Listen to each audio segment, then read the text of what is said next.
Hello, this is George Sandman. I'm the founder and CEO of Growth Drive. And Growth Drive is a system used by business advisors to drive client profits, growth, and value. Now, we're also a community. Every week we get together to talk about all things business advisor, everything clients, cases, things we're seeing out in the world. Now, tune in here to this podcast, and you can join the conversation by scanning this QR code. Jump into the conversation. Everyone's welcome. We're looking forward to having you. So here we go. On with the show. So that's a good thing. Sorry, David. What do you got? Oh, sorry. I just had a question for you. Are you planning on doing an in-person conference this year? 100%. And to all of you out there listening to this, guys, this gets listened to a lot. Yes, we're doing an in-person summit.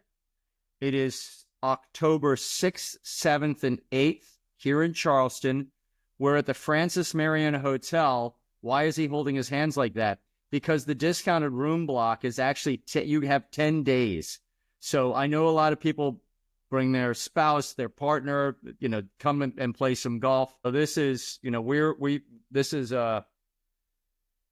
doing the same format. We'll start formally at 1 p.m. on Monday, and we'll end at noon on Wednesday. However, on Monday morning, we will do a bonus round, and I'm working with one of our colleagues on what that might look like. Think collaboration to generate better referral-based. Garrison may be involved, but yes. So long answer to a simple question. And David, the theme this year is building a profitable advisory business. And you know me, right? We're going to lean hard into collaboration, helping each other out, getting much more open about bringing each other into engagements, because it becomes more and more clear that it takes a village, and we'll all do better if we start practicing. A lot of us do practice these principles, but I'm going to lean on that. The final agenda hasn't been set, but we are focusing in on probably 4 topics around the building a profitable advisory business theme. Cool. Thank you. Any questions, guys? Yeah, could you speed that up? Speed what part up? The building of the... Yeah, well, here's the thing. We all have a lot to share. Some of us are doing great, right? Some of us are actually starting to cherry pick which engagements we want to work on. And some of us, with all of the, bringing the incredible expertise and passion that we do to our engagements, and aren't. What's the delta? Well, let's figure that out. We're going to workshop it, and we'll all, as I always promise, you will get some really valuable knowledge from this. The other thing we're doing is we've done the buddy challenge. So last year we had a little over 40 people here in Charleston, and anyone who was in that room knows it was Tim, you were here. Silvana was here. It's not me saying it, guys. Am I wrong if I say it was an absolute home run? There was like something magic. It was fabulous. It was great, right? So how do we recreate that? Somebody has set the heat on 85. How do we recreate that and grow our community? So the buddy challenge is bring a friend, and you will earn a discount towards future online courses. A discount on Growth Drive. So future online courses, future events, what have you. So please think of someone who's not in our community yet. Tag them. Tell them you've got to come to this thing with me. You will thank me. And we're going to start. Actually, Catherine starts. I have a hard stop at 10:15 because Catherine starts at 10:30. And that's something you'll be hearing from her on this topic. Okay. I'll stop with the infomercial, maybe. Excuse me 1 second, guys. I got to turn the heat down. It's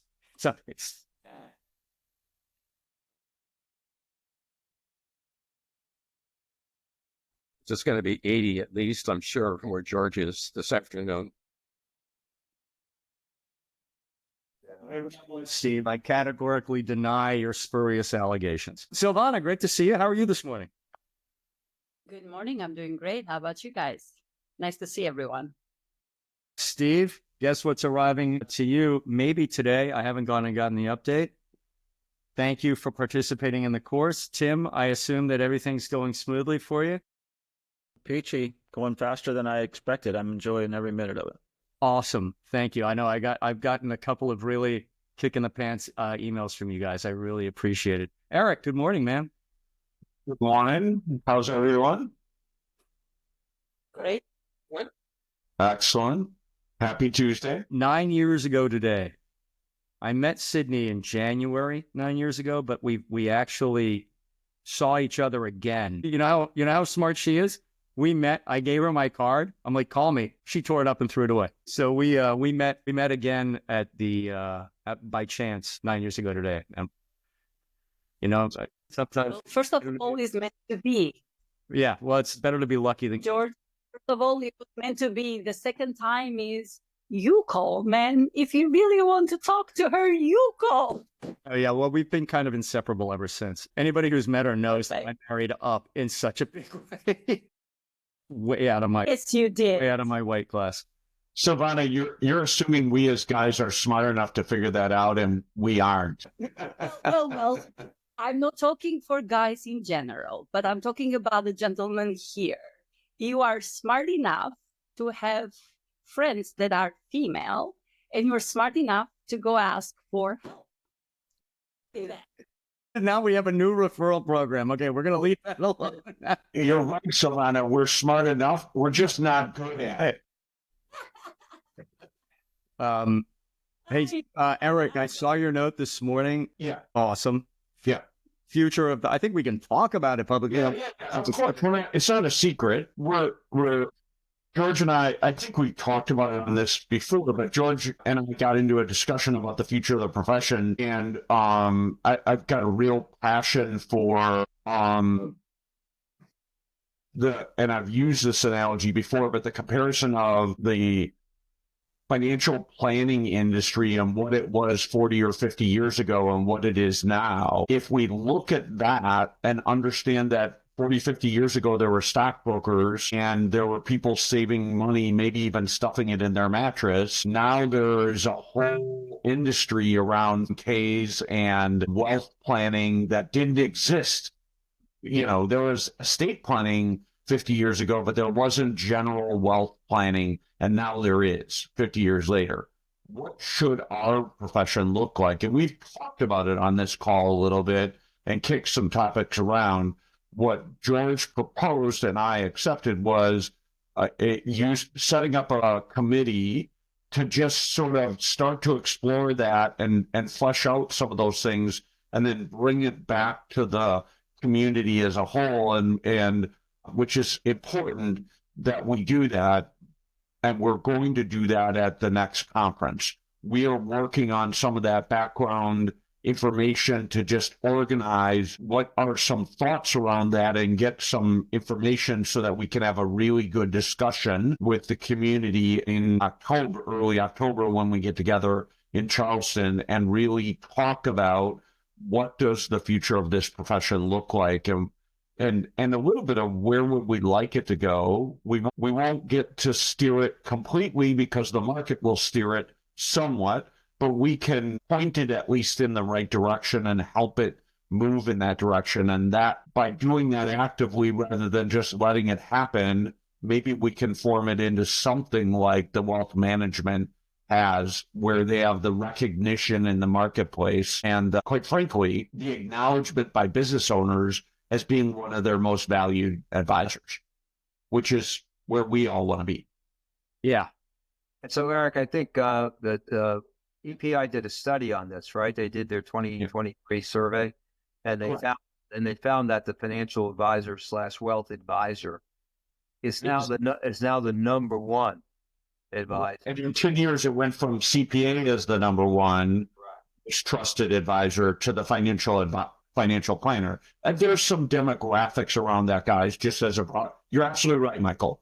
There are some demographics around that explain a little bit of that. And that is baby boomers have aged 10 years.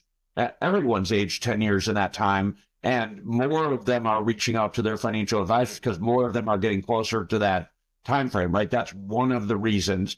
Another reason is, and I think financial advisory has continued to grow and expand and deliver at a higher level and a broader level what they can give to the average business owner. And that has brought them into a place of respect. You know, Eric, there's something you just said that I'd love to underscore, if that's okay. Please. I had a conversation with Francis Brown. Many of you know Francis is actually, Francis is fabulous. He's an attorney by training, tax specialist, wealth advisor, and he's worked for a bunch of different organizations, marquee organizations. And he and I were having a conversation, and we were talking about exit planning and strategic planning, and this exit plan is the ultimate strategic plan. And you'll hear this in a podcast coming soon to a channel near you. Talked about the question, rather than asking, and I'm kind of spitballing here, but rather than asking, do you have an exit plan? Might a wealth advisor ask, and think back to my comment about collaboration, might a wealth advisor, a CFP, ask, hey, Silvana, looks like your business is doing great. Say, does your strategic planning consider the future value of your business? Does your strategic planning include planning for the value of your business? And that is a very different question and talk about being relevant to the business, right? Now, the wealth advisor is not going to do a thing. They're having too much fun and making too much money doing what they do. And they're very, very valuable at what they do. How do we, and I wish Larry Dietz was on. He has now set up an OBA, which I think goes live in 4 days, an outside business activity through which he is hell-bent on bringing you guys into his high net worth client, business owning clients. Coming soon, I hope, to a podcast near you as well. So sorry, I got on a bit of a soliloquy, but Eric, you're spot on. And how do we, to not leverage it, how do we better benefit the client and the economy, our communities, through the work? We all understand there's an educational component to this. We got to be out there and talking to everybody and anybody about the importance of the long-term strategic planning of growth and exit, right? And I say them together because they coincide, right? You can have a long-term growth plan, but ultimately everyone's exiting, whether they like it or not. They are. And so you can either plan for it or you can have it happen to you. And so what are they doing to do it? And I love your point. Financial advisors are the best people to ask the question. Commercial bankers and CPAs don't always ask it, but financial advisors ought to be asking it because they're doing the financial plan for the retirement of that person. They need that component. What's the value of that business that's going to contribute to the estate, right? In whatever function it does, what's the value of that and how does it contribute to the estate? And so if they ask that question and the business owner can't answer it, they ought to be calling all of us, right? And I would also say this, Eric, and you're a SEPA, correct? I am.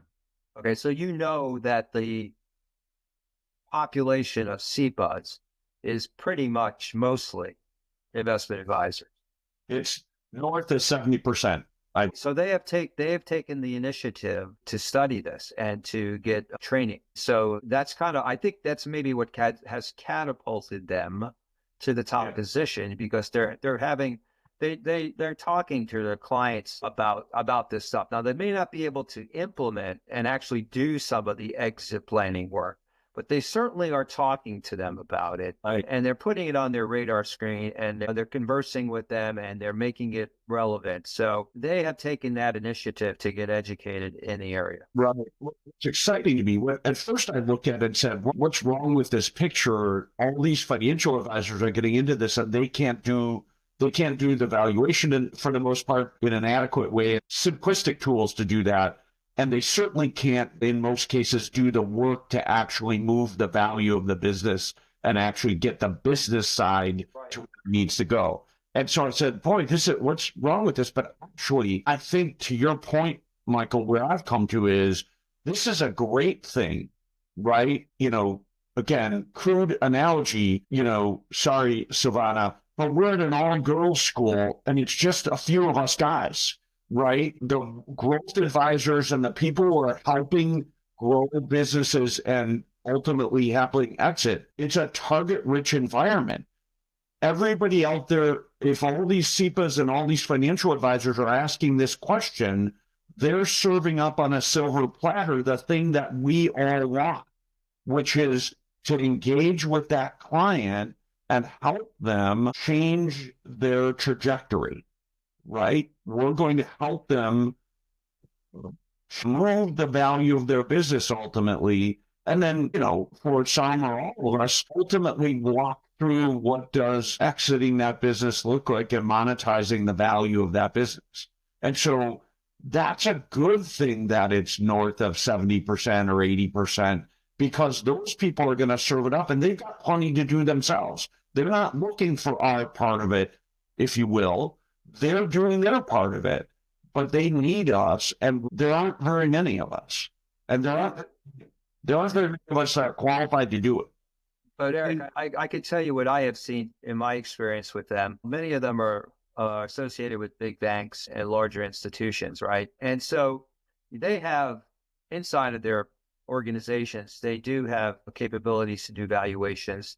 They have capabilities to look at exit alternatives. They look at ESOPs, and they can do all this stuff. But where I see them really focusing is when a client comes to them and says, okay, I'm ready to sell. And they'll say, okay, great. And then also they have investment banking arms and they have financing. So they jump in at the end. I mean, when someone is ready to go. They have the transactional capabilities, Michael. Right. They have all the transactional capabilities. What they don't possess, I haven't met one, and I've talked to at least half a dozen of the really big ones. They don't have the tools to do the consulting work. Right. Moving the needle on the business. And my experience with them is that they're not very interested in even getting involved in that. Correct. That's right. No, more than that. They're not really that interested in referring people in to do that. Yeah, that's the challenge. And Michael, you're right. That's the challenge we need to overcome. That's absolutely right. So I wanted to jump in, George, here. Well, first and foremost, I'm really happy that we are organizing formally into shaping up our practices, what it is and what is the value that it brings, and how do we fit in the bigger picture of all the people that support small businesses. Message that. How do we message that out? How do we message that out to the world? Yes. Yeah, totally. And that is the output. That is what we go forward. But before, we sort of need to figure out where do we fit into this big machine that has been there forever. And I know probably I've said this in previous talks, and maybe not everybody was there, but I feel since 2019, when I got involved into working with small businesses and trying to sort of complete my toolbox as a growth advisor, I've come to realize that, there are parts and pieces of our practice happening either, from strategy and management consulting, or part of transactions or part of transactions or work with wealth advisors, or sometimes exit planning. But I don't believe I've seen a bona fide practice with certification that actually defines and actively supports business owners from a growth perspective. And I feel like this is where we fit in. I think the Growth Drive, it's a perfect platform to facilitate that conversation and that work. The question is, how do we get from where we are right now to that? And this is a starting point. I love it. So, Eric, let me know if I can be of support. I would say, because it's been very frustrating trying to articulate to people what I do. And the message that I get back is, yeah, but that's too broad. I'm like, no, it's not. Because there should be some skill set that should understand the life cycle of a business at a bigger picture, and understand how the pieces put together, and have some assessment and know who are the players to throw the ball at. And those players do their job, but ultimately in the end, we win one game for that business owner. I think that's missing. So if we can do that, that would be wonderful.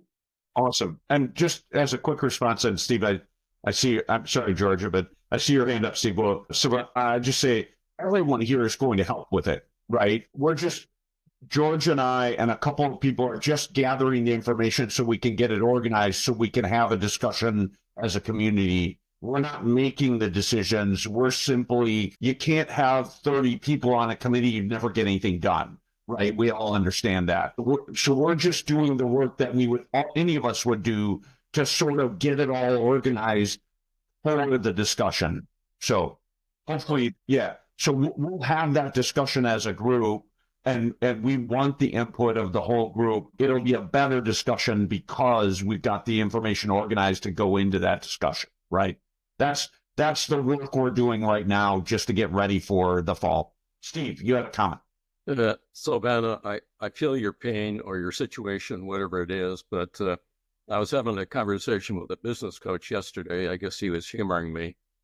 And he said, well, tell me what you do. And I went and told him what I did. And he said, no one's going to listen to that. That's too broad. Absolutely, Silvana. So I'll be honest. I'm struggling with how to articulate what we offer that someone will listen, that a business owner will catch hold of and say, yes, that's what I need.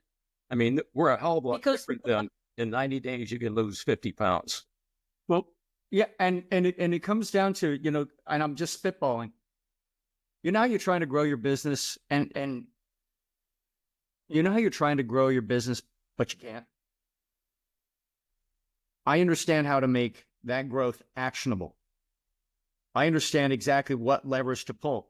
And if you have a few minutes, and now I'm not being intriguing, I'm not using my Dan Sullivan, but I understand which levers to pull. I can help you, instead of guessing at the rocks, identify the rocks and take your business from where it is today to being a best-in-class business. If that's a conversation you want to have, then we should talk. And if it's not, thank you. Yeah. It's something along those lines. We lost David. Could I share my screen for a sec? Joe is about ready to speak up. Saying it's just simple, guys. Yeah. Yeah. Right? I mean, what are your numbers and how do you lead your people? And if I know my numbers, it helps me lead my people. So you got to figure out the pain point is leading the people. So they got another number, so lead their people. And that's why you learn what you're doing. And all I need to know is my numbers that are my pain points, and I got to focus it on help me understand what those numbers are, and then that helps me lead my people. And I know the number that I know is really pertinent to today. It may be 10 years from now, but today's business is I need to know whatever number I need to watch and make sure that, that gas gauge doesn't run out of gas or whatever. But if we could talk to them in terms of knowing your numbers and being your people, I think you get a lot further along. So, yeah. The challenge is you're absolutely 100% right, Joe. The challenge is business owners are fine, right? Oh, I'm fine. Eric, not kidding. I got a tiger by the tail. Or I'm stuck, but I know what to do. I got to get marketing. They think they're fine and they think they know the answers. So they are not yet educated. And we said this a few minutes ago. How do we educate business owners to start asking questions? A few of them bubble up, but the vast majority of business owners think that they're fine. And even if the business is plateaued, they generally fail to appreciate why the business is plateaued. And our challenge is educating them on that point, because Joe, you're spot on. Once you understand your Moneyball KPI, you can start. But do I know that I need a Moneyball KPI? Oh, Joe, it's easy. It's profit. Like, well, all right. How's your cash flow? Yeah. Fire away. Steve. So another part of that conversation I was having, and this goes to the mentality of most buyers. This coach said to me, so what can you do for a business owner in 12 weeks? What pain points are you going to eliminate in 12 weeks? And And at least I would suggest that probably not a whole hell of a lot. You're going to do the assessment, you're going to identify the issues and probably design the plan, but you aren't going to necessarily make their cash situation better. But Savannah? Well, then that's a good question. Maybe we should do a little bit more of this in future meetings because I think that makes it practical and tangible. My idea of answering that will be, well, number one, I will be able to define where your business is right now, what are your top strengths and weaknesses. And number two, at the end of those 3 weeks, did you say 3 weeks or? I said 12 weeks.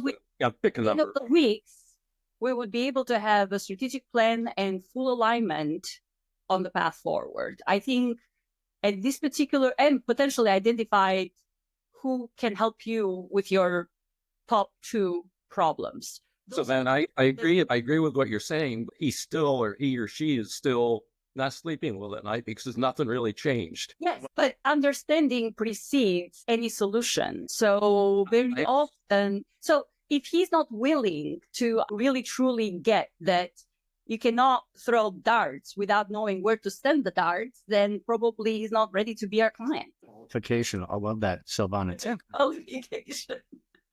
Tim, share some. Yeah, thanks for the opportunity. So 2 things. One, Steve, when somebody says, "What can you accomplish in 12 weeks?" Best to come answer that with a question. So what would you like to accomplish in 12 weeks? And so you keep the person who's asking the questions is the one who's controlling the conversation. And look, this is something I've done elsewhere, not something I've accomplished yet with Growth Drive. So I'm working on it too. If you looked at my other screen here, I've got at least 27 different one-liners on what I do, right? And I'm busy groping around the same challenges that we're talking about here. George rattled off something ad lib a few minutes ago that is perilously close to Donald Miller's prescribed approach for what he calls the 30-second elevator pitch. And it starts with a question. So somebody says, "George, what do you do?" And he doesn't start with an answer. He starts with a question. Do you know how business leaders are always struggling to grow their business? Right. So now you've got them in the story loop. And without getting into detail, then you break it down just exactly what he said. I'm actually going to go back and re-listen to it because it was perilously close to it. But even to what Silvana was just saying, anytime you get pegged with a question like that, you can respond with a question. And really what they're doing is they're following you towards your promised land. They're following you towards some level of engagement. Well, if we couldn't accomplish that, complete that in 12 weeks, that can't be accomplished in 12 weeks, right? But if we could get to the point where you knew what needed to be accomplished over the course of the next 12 months, would that be helpful? Right? Yeah.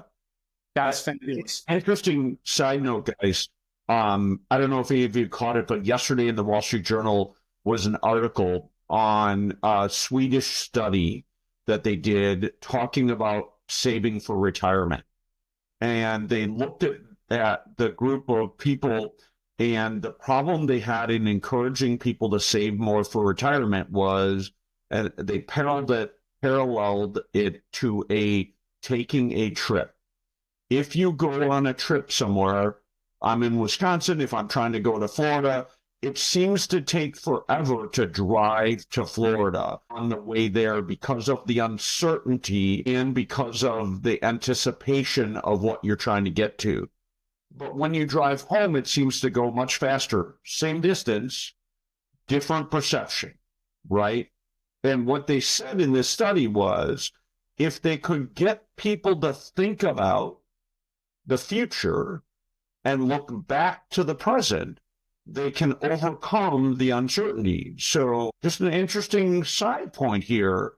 If you can get somebody to put themselves, hey, 10 years from now, and I just did this with a client yesterday. I was sitting in front of a client that I'm taking through the assessment stage, the 90 days of building a plan, assessing and building a plan. I said, so it's 10 years from now.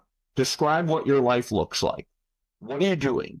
What are the things that are important to you? What aren't you doing? Describe it and put yourself in that position. Now let's look back to where you are now, today, and tell me what needs to change today to get to that view. if we can, and again, this isn't manipulative, guys.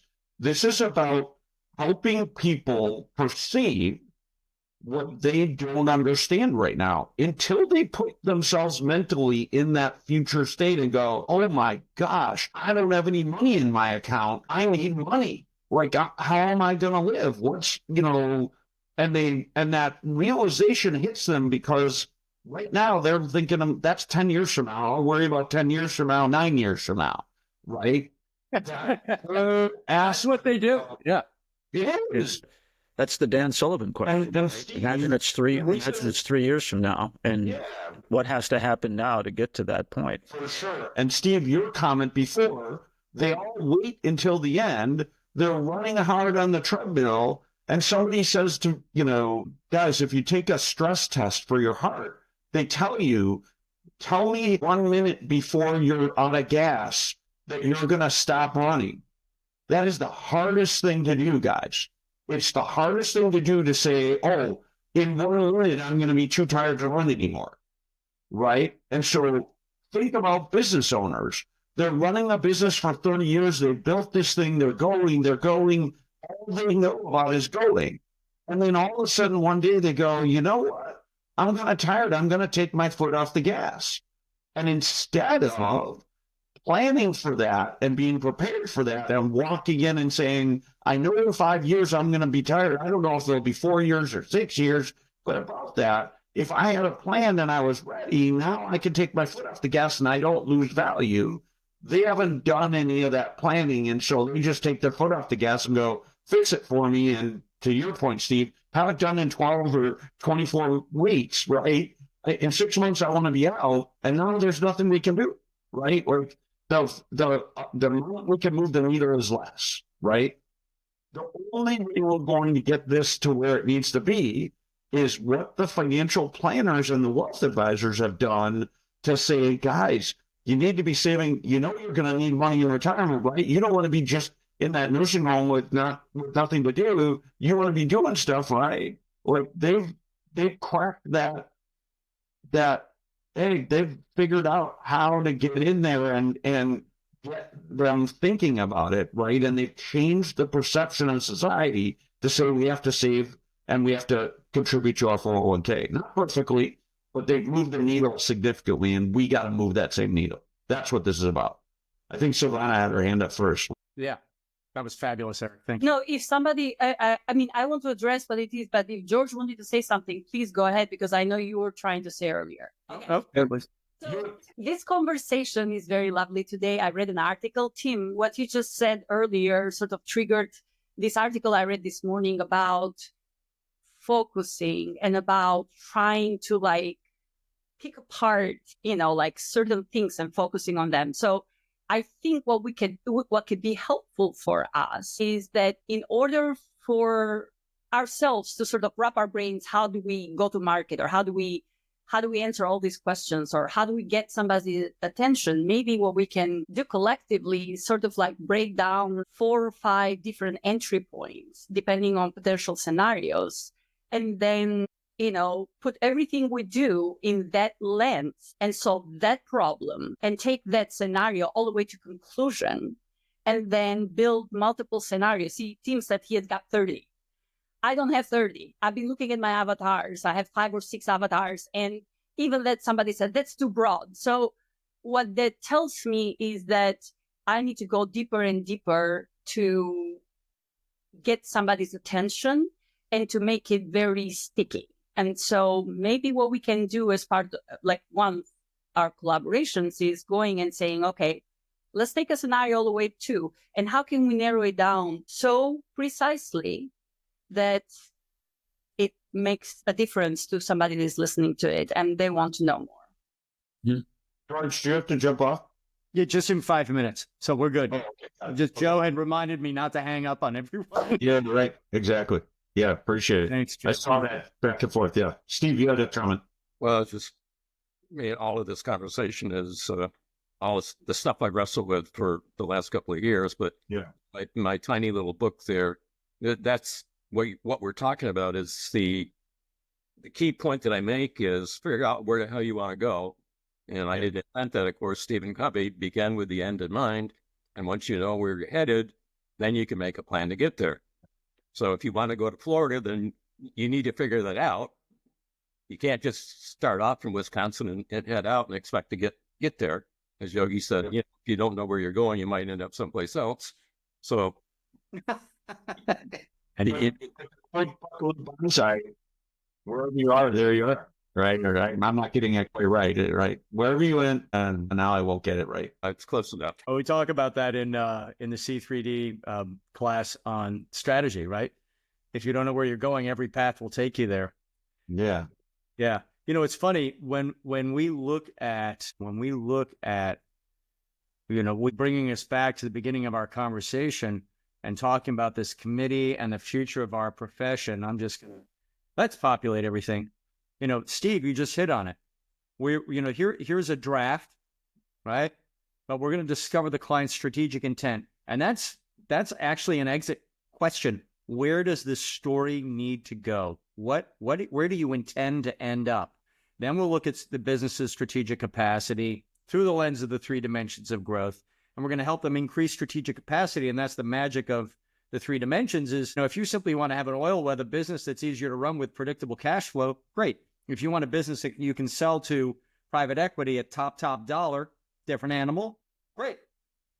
Well, harder, you know. Then we're going to advise them as they execute the plan, going to collaborate with relevant advisors, and we're going to confirm, monitor, and update. Confirm that their intent is still the same, because that changes, can change. We're going to monitor, and it kind of resonates with analyze, design, execute, right?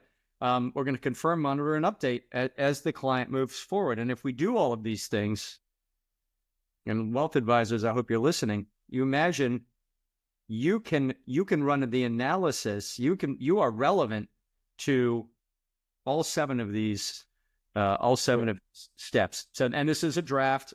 I wrote it based on a lot of the conversations we're having. Just so I thought I'd just share that.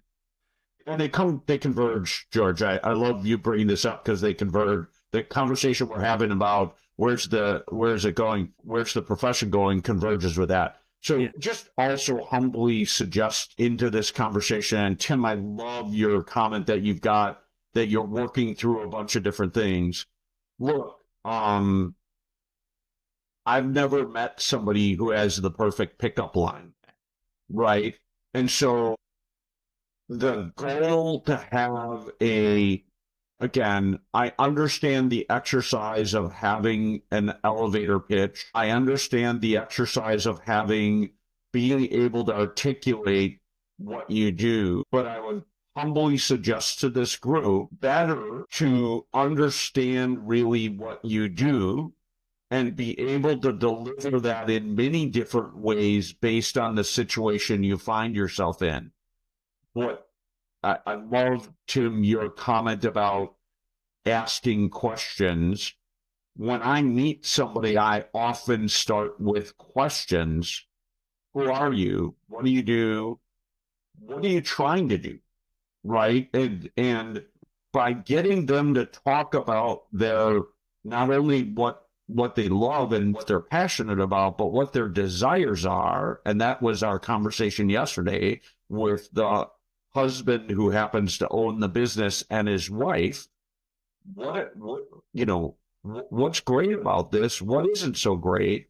What are you trying to do? And his wife, what do you like about it? And what isn't so great? And what do you want to do? And some interesting comments came out in that discussion, right? You start learning what's really important, and it gets a little real when the spouse is in the room. And so I would just say to you, we'd all love to have that perfect elevator speech, but even if you craft the perfect elevator speech, it won't be relevant in every situation. You got to be able to deliver the right message for the right situation, right? And so having an understanding of what that looks like and having the Lego building blocks to put it together at the moment for that situation is a much better solution. And again, Tim, hat off to you. Having some good questions to ask that are going to get them to give you enough that you can answer their question, I think are the keys. That doesn't mean you don't have 3 or 4 elevator pitches that you can kind of lean on when you're not sure what to do. But to me, the transparent, honest answer is you answer it in the moment. Yeah. I love that. And I love the concept of having a question, rather than an elevator pitch. Just if we have a question and and write it down and practice the darn thing. It's like it takes 4 or 5 questions. Yeah. Because the first question might not hit true, but the second one or the third one might. It often takes 2 or 3 questions or 4 or 5 to get to the thing that they go, yeah, that is a problem. Let me tell you why that's a problem. Yeah, that's in the growth conversation. Yeah, 7 whys. Let's get to the 7 whys. So thank you. I'm looking forward to listening to the rest of this conversation. Thanks, guys. See you, George. Eric, when you said earlier that you were talking about your 10-year scenario and that it's not manipulative, it certainly isn't. In fact, I would put to the group that the approach that we take is one of the most effective approaches of coaching there are. It's called guided discovery. And what we're doing is we're leading our clients to a better life, to a better level of realization, but we get there less by telling and more by asking. And so they're drawing themselves into the process. So just realize that even with the pitch thing that we're talking about, so the guided discovery is just a very productive approach. It's a very effective approach because they become willing participants instead of somebody that can sit and evaluate whether they want what you just claimed, if that makes sense. Yeah. In essence, guys, we shouldn't be selling anything. We should be there. And so, Savani, you kind of hit on this before. I thought we're really guides, or we're really along on their journey. They're not on our journey. We're on their journey, and the only way we can figure out how to help them in their journey is by asking questions and getting involved and really understanding their preferences. Oh, you don't like sushi? Great. We're not going to go to the sushi restaurant I had in mind. And so the second we get into selling mode of we got to hook them with a one-liner again, and I don't think that's what any of us are trying to do, but I'm just taking it to its extreme so we understand it. The second we think that way, we turn into salespeople instead of guides to really help them get where they want to go. I agree. I love your signs, Joe. I love when but because that just reminds me all the time. There are interesting things, components of that you can challenge somebody on. Is the know your numbers the right thing to say all the time? No, of course it isn't. But it was right in that moment. You're right, and those are awesome, right? You got to use your style on what you do well, right? Here we go. Let's see it. Yeah, there we go. Break free. I love that. In order to get your message clear enough, it's got to be able to fit on this and be able legible, right? So that's the challenge. So probably less than 20, let's say 40 word letters, 20 words, 10 words, whatever. So think about continuing to work on that messaging because, hey, all you want to do is get them to ask a follow-up question. Tell me more. Yeah. 3 seconds. You got 3 seconds. I love those because they're provocative, Joe. Your statements are statements rather than questions, but they're provocative. Like, what do you mean by that? And I'm going to ask, how do I do that, Joe? Like, I don't get it. How do I go there? And that's going to create the discussion. There's lots of ways to do it. You got to find your style of how to do it. Really? Interesting. Where is everybody coming? And this is a broad, you can't answer it in such a short period of time question, but we're going after a fairly sophisticated business that has multiple with this growth driving program is really rated for plus 5 million, plus 8 million, plus $10 million company. Do we have a pipeline in which you're grooming future clients And do you have a product in which you offer that in lieu of, not being ready for prime time? And just a quick, what's do you have an alternative product that you try to, or you do just wait till that time's right and you're not ready yet? You don't engage them or you groom them. What's the philosophy there as far as filling the pipeline for potential new clients that may or may not match the growth drive needs? I don't have a perfect answer for you, Joe, but I think you could move your 5 million down, 1 or 2 million, 2 million maybe, I don't know. But I think you can use that through the growth drive methodology, but pretty much any company. It's the implementation is going to be different. If you've got a 3-person show, that's not the same as a 20-person show with a senior staff or something like that. But you can start walking them down the path. I think, again, begin with the end in mind. So this is what you guys, gals should be aspiring to. Well, you got comments, Silvana? Yes, I do agree with Steve that,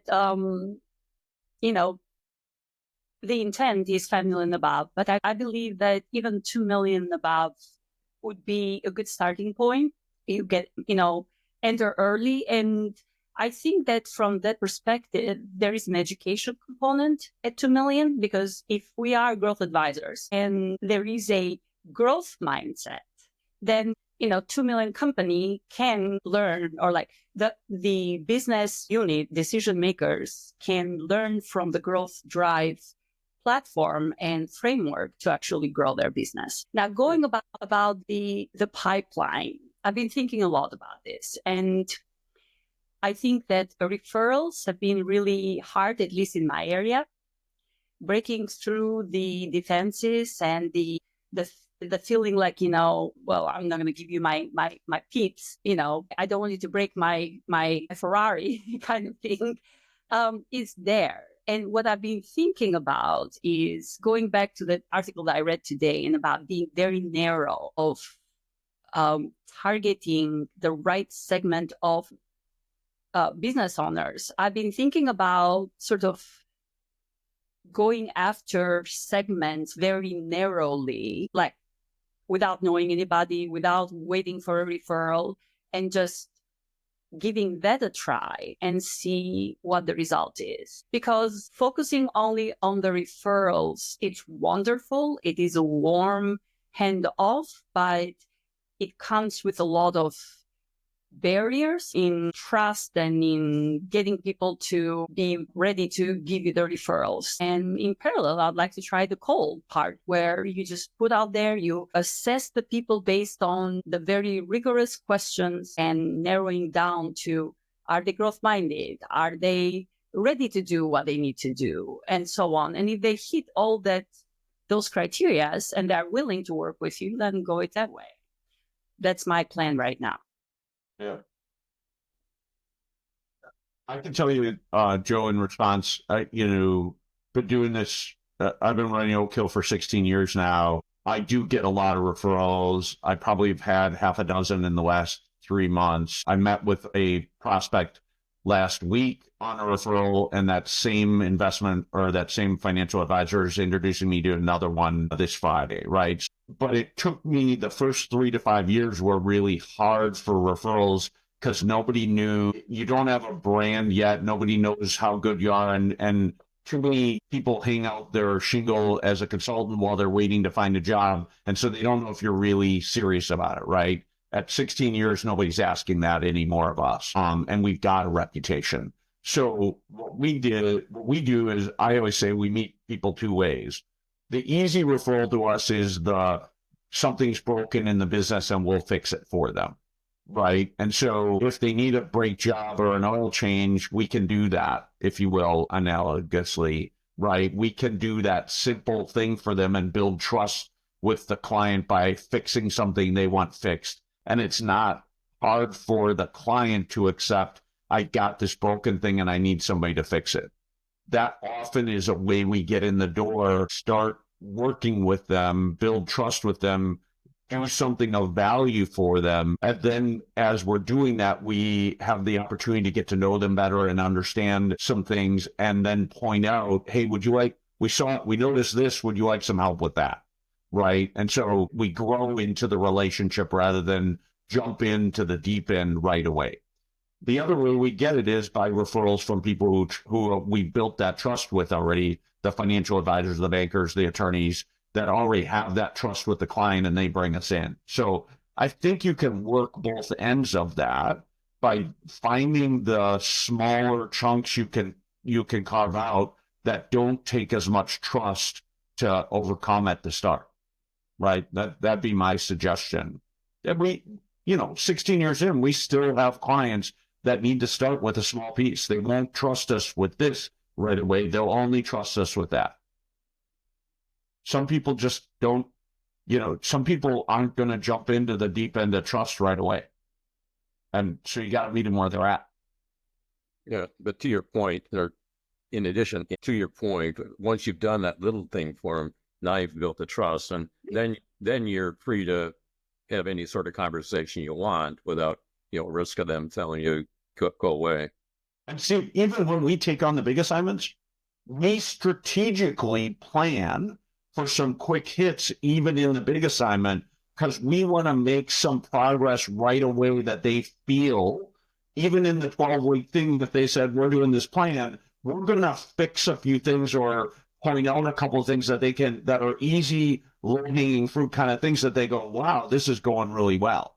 Yeah. Right. So if you're going to say, I'm only going to deliver the big things, and those are going to take a while, you're going to find that people's patience, we said it before in this call, people have, 30 seconds of patience and we're trying to deliver on a 2-hour program, right? It's like, they're going to flip channels, a minute in because they're just going to run out of patience.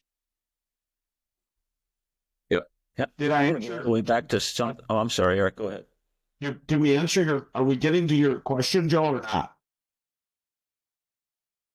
It's a broader conversation around. Yeah, I get it. Building a pipeline, right? So I'll give you an example of something that I do. It's just kind of interesting to share, and we're about out of time, so I don't know if we get this. Maybe we can. We'll table this for another meeting. To George's thing, let's go around and in our last minute or so, can we give a quick? What did we get? What was our biggest takeaway?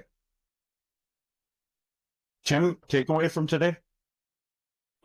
I'm sorry for the background noise here. I've got somebody else in the room who's having a conversation with Facebook trying to save an account. So it's just I got a lot out of today's conversation. That great input. Knowing that everybody's kind of wrestling with the same thing, trying to figure out your description. And Steve, I want to just sort of close by going all the way back to one of the very first things you said about trying to be more specific and wrestle with the same thing. When I mentioned to people that I'm a growth advisor and that I help them to increase the value of their business, then you're sort of wondering whether they're a match or not. Like they can't really picture what I want. So to get specific, I've been toying around with this approach. I've actually tried it once already, where just to blurt out something and say, I help businesses that want to grow by $2 million or more in the next 12 to 24 months. And, I just threw a dart and I just put that in, right?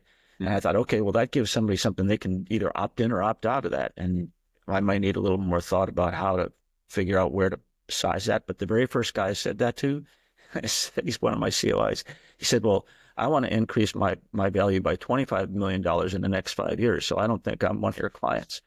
Shit, I just aimed way too low. So anyway, but that's one of the things I think there's a pony in there somewhere by giving them that and then letting the ones that want to opt in do it. So sorry for taking so long. Still X instead of $1, maybe it's X, and then they can take it and apply it against their number. Tim, I have a quick question.